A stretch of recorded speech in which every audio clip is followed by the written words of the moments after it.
అమ్మా, ఎలా ఉన్నారు? రండి, వంకాయ చిక్కుడుగాయతో ముద్దకూర చేద్దాం. టమాటా వేసి కూర. తిరగమాత కోసం జీలకర్ర, ఆవాలు, కరివేపాకు, ఉల్లిపాయలు, పచ్చిమిరపకాయలు వేసేద్దాం. కొంచెం పసుపు వేసి ఒకసారి తిప్పుదాం. చిక్కుడుకాయల్ని వేడి నీళ్ళలో వేసి తీసాం, వాటిని కూడా వేసేద్దాం. ఒకసారి తిప్పి కొంచెం మగ్గబెడదాం. ఉల్లిపాయలు, చిక్కుడుకాయలు కొంచెం మగ్గిన తర్వాత వంకాయ ముక్కల్ని వేసేద్దాం. ఒకసారి తిప్పి వేసి మగ్గనిద్దాం. సిమ్ మీద పెట్టి మూత పెట్టుకోండి.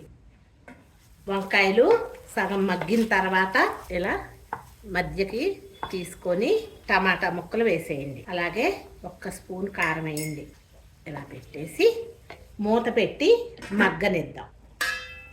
టమాటాల్లో నీరు తక్కువ ఉందనుకోండి, కొంచెం నీళ్లు చిలకరించుకోండి. ముద్దుకూరలు వేసవ కాలంలో చాలా బాగుంటుంది అమ్మ. పొడి మసాలా వేసి